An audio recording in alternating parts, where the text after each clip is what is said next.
Bonjour à tous, j'ai le plaisir de parcourir en votre compagnie le champ missionnaire de l'apôtre William Yakizabi.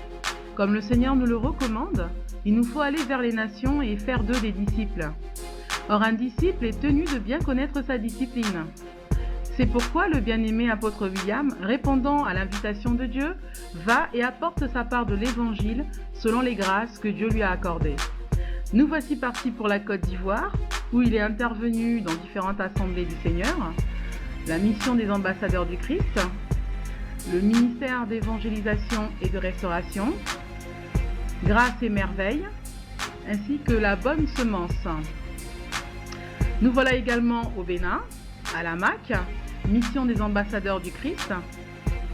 Nous voici à Dallas aux États-Unis, dans l'église de Mountain of Prayer Church, ainsi que au Gospel of Love Church. Nous retournons en Afrique au Congo, à l'Assemblée chrétienne de Pointe-Noire, ainsi qu'à l'Assemblée chrétienne de Brazzaville. Et voilà pour 2008. Mais mes chers amis, le champ missionnaire s'agrandira par la grâce de Dieu, car il nous veut dans les quatre coins de la terre, prêchant la bonne nouvelle, l'évangile du Christ ressuscité. Ma prière, c'est qu'en 2009, toi aussi bien-aimé, tu répondes à l'appel du Seigneur et que tu partes servir l'évangile là où Dieu veut. À bientôt!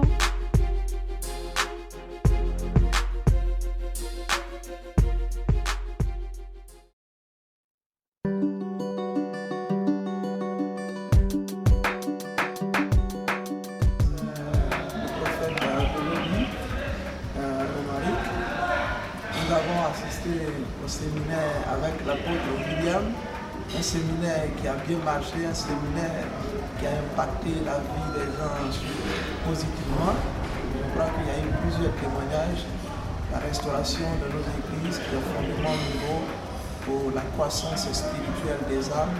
Je crois que ça a été un séminaire béni, Là où nous sommes au terme de ce séminaire, nous bénissons le nom du Seigneur. De l'Église de Dieu de Côte d'Ivoire. J'ai participé au séminaire de l'apôtre William qui nous a apporté des paroles de vie. Il a parlé du Dieu vivant. Ces paroles sont édifiantes, de la restauration. Et je pense que ces paroles vont restaurer nos églises. Et désormais, nous aurons des églises vivantes. Et avec des hommes vivants, car c'est des vivants qui adorent le Seigneur. Donc nous remercions le Seigneur pour ce serviteur qui nous a envoyé, mandaté de l'Éternel, pour venir restaurer sa parole au milieu de nous. Car avant que la gloire ne paraisse, il faut que la parole soit restaurée. Et nous remercions vivement notre Seigneur de nous envoyer ce serviteur pour restaurer la parole afin que nous rentrons dans sa gloire. Pour ceux qui ne me connaissent pas, je suis bien le pasteur Avid Richard. J'aimerais premièrement dire merci à toute l'Église de France, la parole persévérante, qui pense régulièrement à nous, qui nous porte vraiment de tout le cœur. J'aimerais que l'Éternel Dieu se souvienne de tout votre amour pour nous, de tout votre zèle pour nous, de tout votre dévouement pour nous, et que l'Éternel vous bénisse et qu'il multiplie vraiment vos bénédictions au centuple et qu'il accomplisse tous les désirs de vos cœurs. J'aimerais aussi dire merci à Dieu pour cette connexion avec l'apôtre William.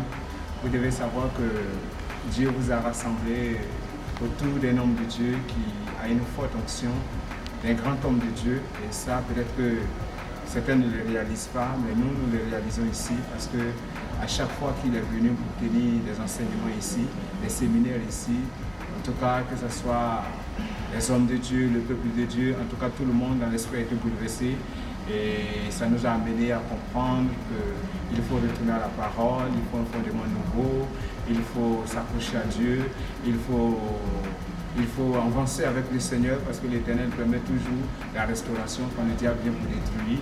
Et je crois que tout le monde est béni ici, c'est vraiment pour nous une grande joie. Je voudrais me présenter, c'est le frère Melchior de l'église de la montagne de prière. En français, en anglais, c'est Mountain of Prayer Church. nous sommes installés ici dans le banlieue de Dallas-Fort, dans la région du Texas. Nous étions dans la joie de recevoir le pasteur, l'apôtre William Nyakizabi, avec qui nous avons eu 2 services. Le vendredi, nous avons eu un service avec lui dans une veillée, un service très puissant où l'Éternel s'est vraiment manifesté. Et j'ai vu des gens qui d'habitude n'arrivent pas à rester jusqu'à 5 h du matin quand nous avons la veillée, mais ce vendredi-là, c'était formidable, fantastique. Il n'y a personne qui a dormi jusqu'au petit matin. Nous nous sommes séparés vers 5 h, 5h20 je crois.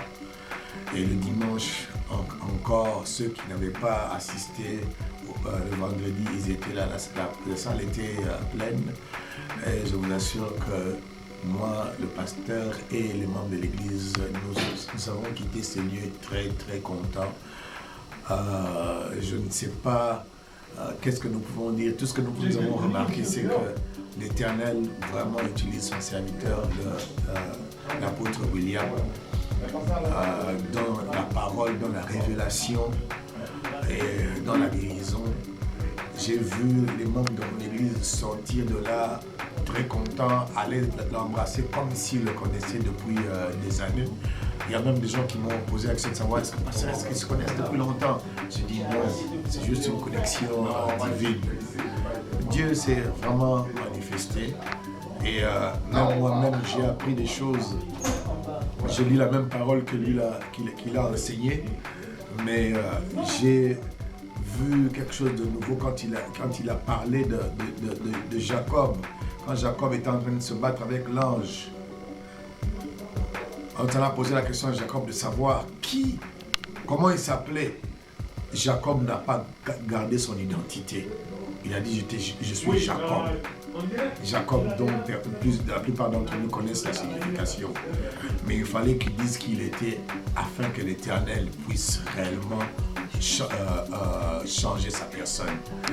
Et vous qui me voyez aujourd'hui, je vous dis aussi que le jour où tu fais la rencontre du Seigneur et qu'on te demande qui tu es, dis réellement ce que tu es, afin que l'Éternel sache que tu reconnais où tu es, pour que Dieu puisse voir quel genre de travail il peut faire en toi afin de te transformer. Et c'est ça, c'est l'un des grands messages que j'ai reçus de l'apôtre.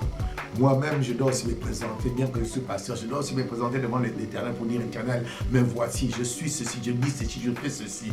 Comme ça, l'Éternel peut voir les points où je suis encore en train de tourner en rond afin qu'il me change. J'ai besoin d'un changement afin que je puisse apporter changement dans les peuples que Dieu m'a demandé à conduire. Je vous remercie, que Dieu vous bénisse. Amen. Pour la présence de son serviteur en milieu de nous, parce que ça a été vraiment une très grande bénédiction pour nous, pour l'Église. Il nous a prêché, comme c'était la période de Pâques, d'une façon très spéciale, je peux même dire une révélation spéciale de la Pâques, comme je n'ai jamais attendu. Il nous a parlé de comment nous devons être vrais, parce qu'à l'église, souvent nous trouvons que quand nous avons fait beaucoup de temps dans l'église, il y a une masque, un masque qui est, on ne veut pas vraiment se révéler tel qu'on est, que Jésus nous transforme, Jésus change nos vies. Il a parlé de comment Samson a déchiré les lions. Et nous avons besoin de ça, de la même chose comme il a déchiré les lions. Que nos vies soient déchirées afin que les miens sortent. Et que nos vies reflètent au miel, quelque chose qui est bon, qui est doux. Et que l'église aujourd'hui est devenue comme un zoo, là où les gens se déchirent, là où au lieu d'être une bergerie, là où Jésus règne. Ça m'a vraiment touchée parce que c'est vraiment quelque chose qui est vrai. Parce que les gens ne veulent pas venir vers Jésus. tels qu'ils sont et demander la transformation. Même si on a fait beaucoup des années à l'église, nous avons besoin de la transformation du jour au jour pour plaire au Seigneur. Et le jour des Pâques, c'est un jour où nous venons tels que nous sommes pour que Jésus déchire nos vies et qu'il nous transforme. Ça a été vraiment une bénédiction pour moi, spécialement une révélation que je n'ai jamais vraiment. Bonsoir bien-aimés, je suis le pasteur Christian Yongo. Je parle à partir de Dallas, Texas, et je suis très reconnaissant pour ce que l'Éternel est en train de faire, surtout à l'arrivée de pasteur William, l'apôtre William. Alors vraiment son arrivée a vraiment amené une grande lumière par rapport à l'Assemblée ici à Dallas. Et comme vous le savez, pour certains, surtout l'équipe qui priait pour nous, la situation à l'église n'était pas vraiment fameuse. Et vraiment, à l'arrivée du pasteur, le Seigneur lui a utilisé puissamment à pouvoir amener certains éclaircissements, amener certaines directions par rapport aux prières qu'on a fait avec lui. Et vraiment, il y a eu sorti beaucoup de sagesse et beaucoup de révélations. Et vraiment, je suis satisfait et je peux vous le dire parce que c'est difficile en tant que berger de passer des temps comme ça. Et je bénis Dieu quand Dieu oint d'autres bergers pour pouvoir faire ce genre de travail que nous autres ne sommes pas peut-être prêts pour cela. Et je bénis Dieu pour ça. Et sinon, le travail s'est bien passé selon la volonté de Dieu, selon le temps de Dieu, selon la direction de Dieu. Et le pasteur a travaillé vraiment très dur et vraiment ça a été un grand soutien. Et le résultat s'est fait et vraiment l'apôtre va rentrer en France, je crois, satisfait parce que la mission a été accomplie. La première fois que j'ai senti la présence du Saint-Esprit, je loue l'Éternel pour tout ce qu'il a fait pour moi et pour toute la parole que j'ai reçue du pasteur. Et je remercie encore une fois pasteur d'être venu. Ça m'a beaucoup touché et j'espère que le Seigneur va continuer à te bénir et à te garder pour longtemps pour qu'on puisse encore te revoir et être béni encore davantage. On a été vraiment bénis et que le voyage de l'homme de Dieu c'est bien. L'enseignement était profond et je pense que Dieu nous a parlé, c'était une révélation pour qu'on puisse continuer. Et si on avait d'autres moyens pour vous inviter, on allait le faire. Vous avez touché là où il fallait toucher et ce dont on avait besoin.